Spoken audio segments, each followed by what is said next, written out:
Hello, karibu katika simulizi yetu nzuri kabisa inayokwenda kwa jina la Wangu wa Rohoni.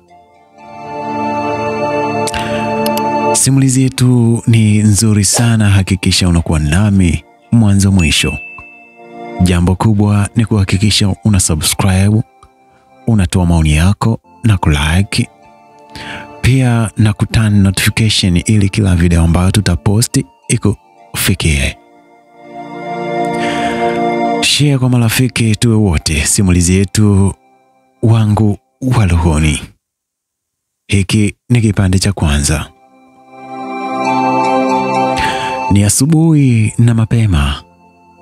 Mimi na mdogo wangu Poppy tulikuwa tunapalangana jikoni kuandaa chakula kwa ajili ya wateja. Tunamiliki kimgahawa kidogo tulichozungushia mabati mabovu. Hicho ndo kinatupatia kula na ada. Wazazi washafariki, waliniacha nikiwa chuo mwaka wa kwanza, na mdogo wangu Poppy alikuwa ndo yuko form 2. Kwetu tumezaliwa wawili tu, mimi Bera pamoja na Poppy mdogo wangu. Wazazi baada ya kufariki, kitu pekee walichotuachia ni kijumba kidogo tulichokuwa tunaishi. Hatukuwa na uwezo mkubwa wa kimaisha, tulikuwa tunaishi kawaida na wazazi wetu. Wazazi wetu walikuwa wanafanya vibarua vya hapa na pale, hivyo ndo vilikuwa vinatulisha na kutusomesha. Mimi na Poppy tulishauriana kila likizo tuwe tunajishughulisha kuuza chakula ili tuweze kupata pesa ya ada. Basi siku moja asubuhi, wakati tunaendelea na shughuli zetu mgahani pale, tulipata ugeni wa wateja wengi kidogo. Walikuja vijana 12, ni mafundi ujenzi. Waliagiza chakula kisha wakatuambia bosi anakuja kulipa muda si mrefu. Hatukuwa na kipingamizi, maana sehemu waliokuwa wanajenga ni karibu na pale kazini kwetu. Walikunywa chai hiyo asubuhi na mchana wakala cha mchana. Ilipofika jioni, mimi na Poppy tulikwenda kuchukua pesa. Tulifika pale tukawakuta mafundi ndo wanabadili nguo kwa ajili ya kuondoka. Basi walituambia bosi yuko njiani, tumsubiri kidogo. Basi tuliketi pale pembeni. Baada ya muda ikaja gari fulani hivi kari sana. Wale mafundi walisogea kumpokea. Aliyekuwemo kwenye gari alikuwa mkaka mdogo tu, umri kama miaka 30 mpaka 33. Waliongea naye pale, akawagawia pesa. Baada ya hapo akasogea tulipo, tukasalimiana. Baada ya hapo akatuliza tunadai shilingi ngapi. Nilimtajia kiasi cha pesa tunazodai. Akachomoa waleti, akatoa pesa nyingi zaidi ya ile tunayoidai. Baada ya kuzihesabu zile pesa nilishangaa. Basi nilitoa tunayodai, ingine nikamrudishia. Yule kaka aliniambia it is okay, itawasaidia, chukueni na hiyo. Mdogo wangu alipokonya ile pesa akasema asante kaka. Mimi nilichukua nikamrudishia, kisha nikamwamuru dogo tuondoke. Baada ya kuondoka pale, mdogo wangu alianza kunigombeza.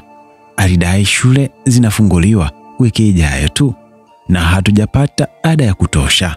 Sijui hata ni kwa nini umekataa ile pesa dada.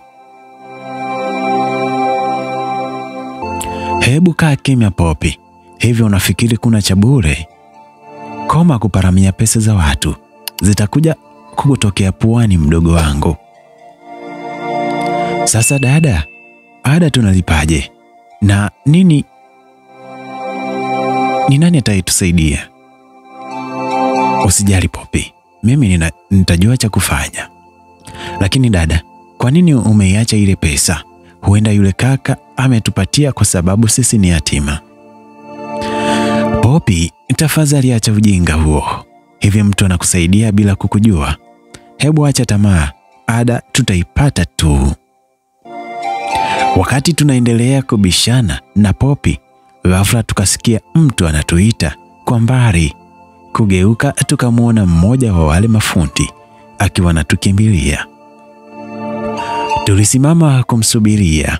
Alitufuata akatuambia bosi amesema kama itawezekana tumsaidie namba yetu, ile siku watakazokuwa wanakuja kujenga au anatuambia tupeleke chakula.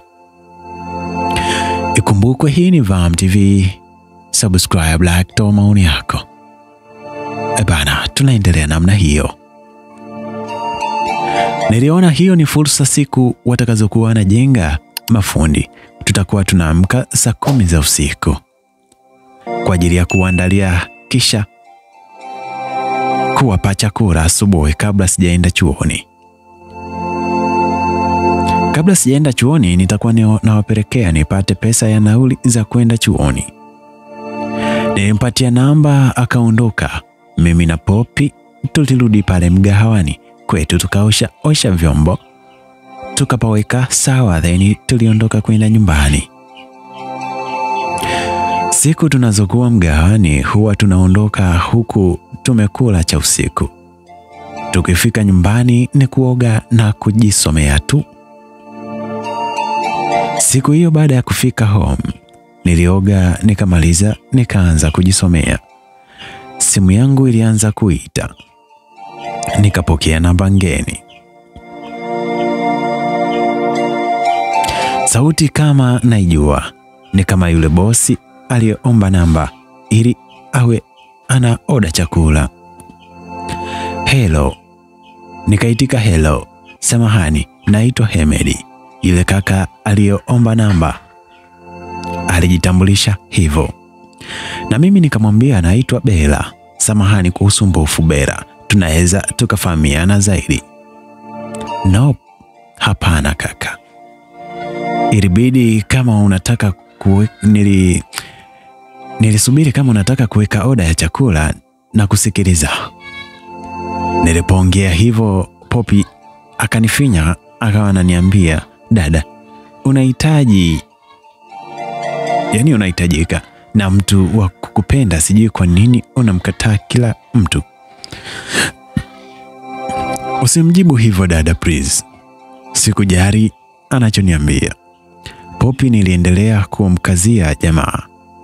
Baada ya kukataa kumsikiliza Hemedi, aliniambia ni sawa, samahani basi. Okay, nimekuelewa.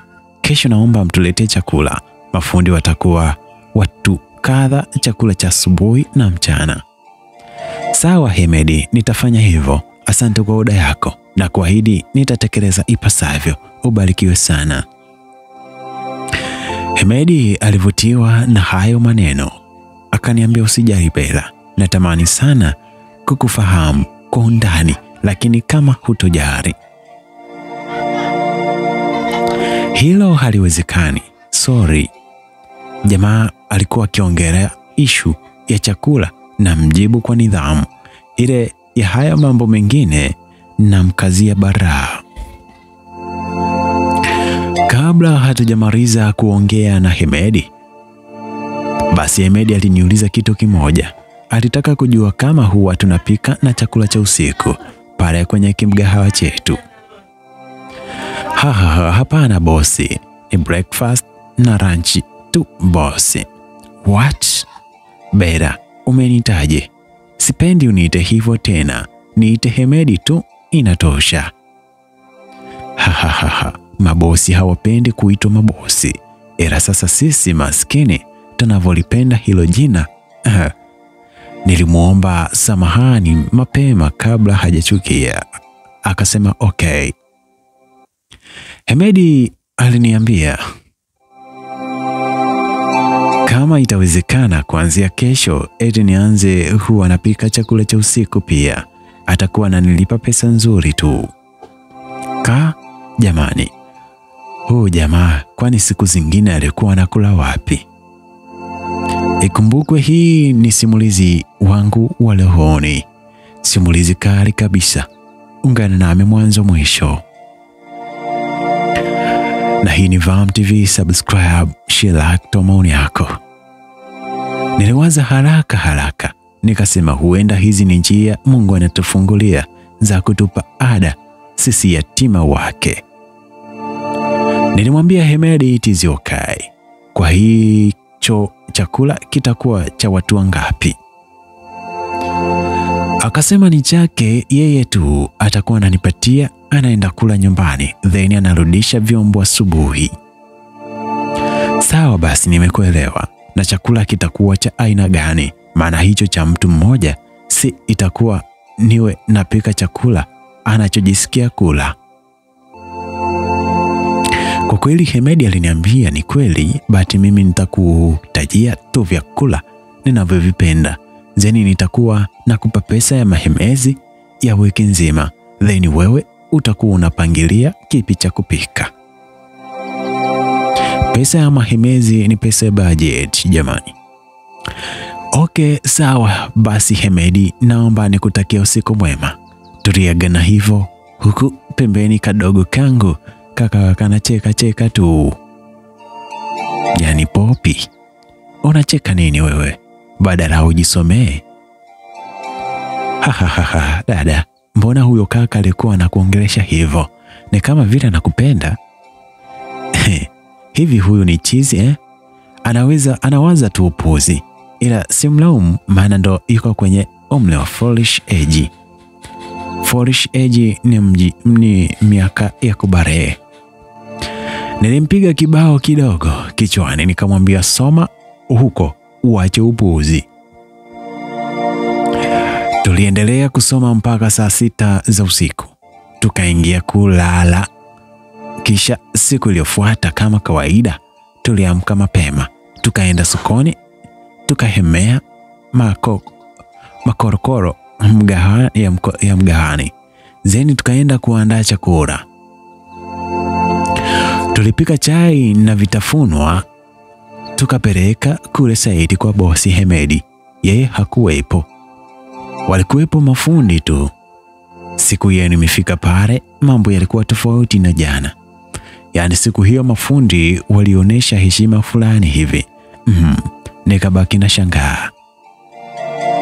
Jana tu walikuwa wananitania, wengine mpaka wananiita mama watoto, wengine wakaanza kuniomba namba, ila siku hiyo nikaanza kuitwa Messi mara madam. Haya ni maajabu. Niliwapa chai, then nikakaa pembeni kusubiri vyombo. Wakati nasubiri vyombo, mara nikaona gari ya Hemedi. Alafu akaja kupaki pale nilipokaa. Aliteremka kwenye gari akanipa hai. Alikuwa ananiangalia kuliko kawaida, ila sikumzingatia. Alipoona nampotezea, akasimama pembeni akawa ananiangalia kwa macho ya kuibia. Mimi wala sikuwa na time naye. Nilikuwa busy tunawaza majukumu.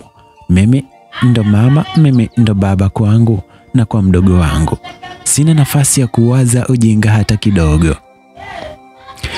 Basi nilikuwa na waza mbali sana, mpaka akili yangu ikawa haiko tena pale site. Nilikuja shtuka kwa baadaye, mafundi wanakonyezana tu. Nini kinaendelea?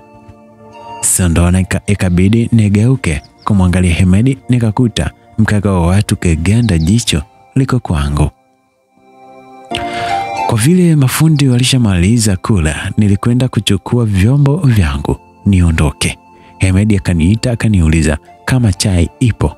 Nikamwambia nilioleta pale site imeisha, ila ofisini ipo. Aliomba twende wote ili akanywe chai. Nikamwambia sawa twende. Alifungua mlango wa gari nipande. Nikamwambia sio mbali, tutatembea tu. Please Bella, panda kwenye gari please. Ilibidi nikubali kupanda, tukaondoka kuelekea pale mgahawani kwetu. Nilikwenda nikamwekea chai, chapati na maharage, akaanza kunywa. Alipomaliza akaniambia chakula ni kitamu sana, naomba na mimi uwe unaniwekea chai, nitakuwa nakuja kunywa hapa. Poppy kwa pembeni ni kukenua tu meno. Nilimwambia sawa Hemedi, hakuna shida. Aliomba bili nikampatia yake na mafundi akanilipa. Baada ya hapo kuna kakaratasi alinipatia, kilikuwa kimeandikwa vile vyakula anavyokula yeye. Alinipatia na hiyo pesa ya mahemezi ya wiki nzima na ya kwangu ya upishi. Nyie, mbona ananipa pesa zote hizi? Poppy alinikonyeza, dada chukua, mbona unakuwa mshamba hivyo wewe? Nilichukua zile pesa. Baada ya hapo Hemedi aliondoka jikoni. Jioni ilipofika nilikwenda kuhemea.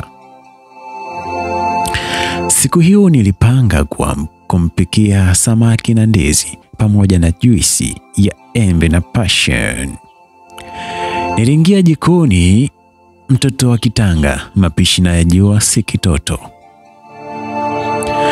Nilikaangiza vizuri hiyo juisi, nikaisaga, nikaiweka kwa friji ipoe. Usiku mida ya 2 ndo nikapigiwa simu na bosi Hemedi, anaomba nimwelekeze home aje kuchukua chakula. Chakula chake cha usiku nilikuwa nikipika nyumbani kule mgahawani kwetu. Hakuna hata umeme pale, ni special kwa chakula cha asubuhi na mchana. Basi bwana, nilimwelekeza akaniambia anakuja. Ilibidi sasa nianze kumpakulia msosi wake kwenye hotpot nzuri. Mteja ni mfalme bwana. Ile juisi niliitia kwenye kopo fulani hivi, naroekea maji yangu ya chuo. Ni nzuri. Hemedi alifika karibia na kwetu akanipigia. Nilimwomba asije na gari yake mpaka nyumbani, majirani wataanza kutudisi. Mimi naogopa. Basi aliegesha gari kwa mbali kidogo, kisha akatembea mpaka kwetu. Nilimkaribisha nje, kulikuwepo na kiti pale kaka, nikamtolea chakula chake, nilikuwa nimekifungasha vizuri. Akanishukuru. Baada ya hapo akatutakia usiku mwema, akaondoka zake. Usiku tena wakati najisomea akanipigia. Ilikuwa mida ya 4 hivi. Nikajiuliza au nimezidisha machumvi huko kwenye chakula. Nilipokea kama kawaida yake, kaniambia samahani kwa usumbufu Bella. Nikamwambia bila samahani Hemedi, karibu na kusikiliza. Asante sana kwa chakula Bella, chakula ni kitamu sana. Tangu nizaliwe leo ndo nimekula chakula chenye ladha tamu na ninayoipenda. Asante sana mama, Mungu akubariki. Ela loli. Nilijisikia furaha mie, nikamwambia asante kwa kushukuru Hemedi. Naomba nikutakie usiku mwema. Nilikata simu chapu. Mimi sitaki hizo habari za kuzoeana, mwisho yaibuke mengine. Najiepusha mno. Baada ya kukata simu ikaingia message, na that time sijui nilianza kuwaje. Simu ikiita tu nawaza ni Hemedi, message ikiingia tu nawaza katuma Hemedi.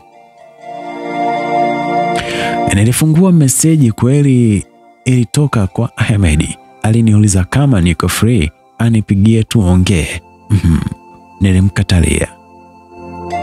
Nilimwambia niko busy usiku huu. Bella, kwani unafanya nini mama? Huyu naye kwa nini ananiharibia siku yangu? Nilishindwa kabisa kuacha kujibu meseji zake. Kila akituma najibu, kila akituma najibu. Nikajikuta hata madaftari nimeyatelekeza. Nilimwambia mie usiku mida kama hii nakuwa najisomea. maana ndo nakuwa free, sina heka. Oh, sorry mama kwa usumbufu. So, unasoma uko level gani? Nikamwambia niko chuo. Chuo gani unasoma? Unasomea nini? Nikamwambia niko IFM, nasoma kozi fulani. Wow, hongera. Basi kabidi nimwambia asante. Hapo nyumbani, akauliza hapo nyumbani mnaishi na wazazi wenu? Hilo swali lilikuja kunikumbusha wazazi wangu. Nilijikuta tu naanza kulia na sikuweza kumjibu chochote. Nilizima simu nikaenda chumbani kwangu. Nilichukua picha ya mama na baba nikawa na watizama tu na kulowanisha kwa machozi. Nililia usiku mzima, majukumu nilionayo ni magumu. Kesho yake niliamka macho yamevimba sana. Sikuweza kulala wala kubakia nyumbani. Ilibidi nitoke nikahangaike. Nikilala nani atanitafutia? Sina wa kunitafutia. Basi nilimtuma Popi sokoni, mimi nikatangulia kupika vitafunwa. Bado simu nilikuwa sijaiwasha. Wakati napika vitafunwa, kwa nje nilisikia mungurumo wa gari. Nilipochungulia nikamuona Hemedi anashuka kwenye gari na vile vyombo alivyochukulia chakula cha usiku. Bana, hii ni Vam TV Online. Hakikisha una subscribe. Simulizi yetu inakwenda kwa jina la Wangu wa Rohoni.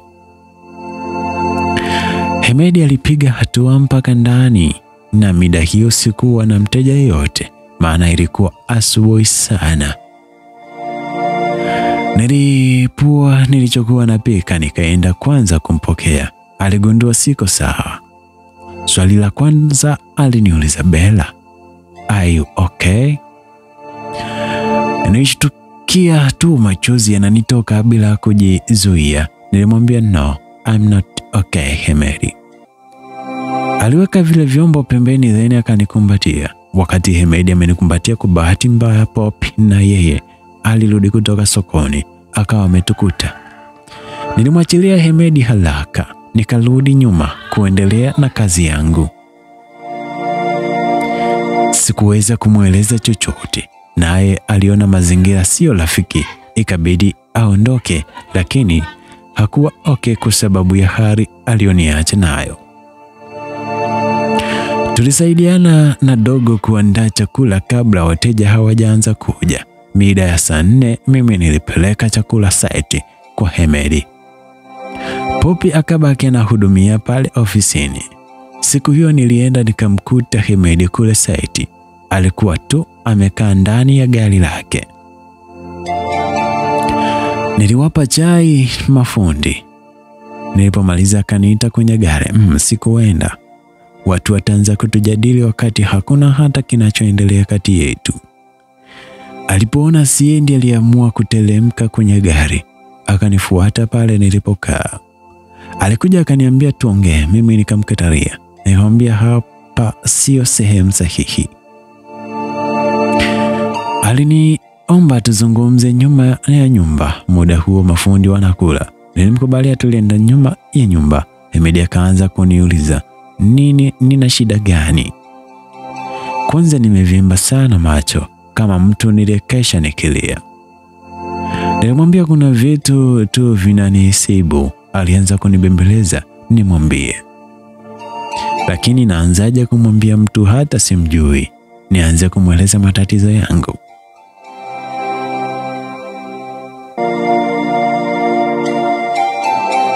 Sikumwambia chochote, niliishia tu kulia tu, na baada ya hapo nilichukua vyombo nikaondoka pale. Hemedi alinifuata ofisini mgahani kwetu. Pale alikuja akamuita Popi akaenda kuzungumza naye. Hata hivyo nilishamzuia Popi kusema kitu chochote bila ruksa yangu. Hemedi bado alitaka kujua nasumbuliwa na nini. Alimuuliza Popi, lakini Popi hakuweza kuongea chochote. Alimwambia tu kuna siku dada mwenyewe atakwambia. Mkaka wa watu siku hiyo hata hakunywa chai. Nilimhurumia sana. Aliondoka ila akaniomba niwashe simu. Nilifanya hivyo, ilibidi niwashe simu nione anataka kusema nini.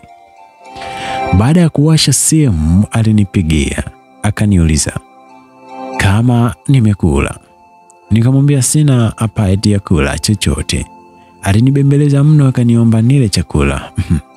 Nilimwitikia tu, lakini wala sikula. Jioni mida ya saa 10 tulifunga mgahawa tukarudi nyumbani. Kwa vile huwa tunapika chakula cha Hemedi nyumbani, basi na sisi tulianza kuwa tunakula huko huko nyumbani badala ya mgahawani. Siku hiyo usiku Hemedi alikuja kuchukua chakula akiwa hana amani, kinyonge kanyong'onyea. Nilimtolea chakula chake, lakini alikataa kukipokea. Aliniambia nirudishie chakula ndani tukale wote, maana mpaka muda ule bado nilikuwa sijala. Nilijaribu kumgomea na yeye akanigomea, akadai haondoki pale kwetu bila mimi kula. Bana, nini kitafuata? Kumbuka hii ni Wangu wa Rohoni, kipande cha kwanza. Tukutane kipande cha pili panapo majaliwa. Hakikisha una like na share na toa maoni yako. Mungu akubariki. Tuwe wote siku zote. Asante.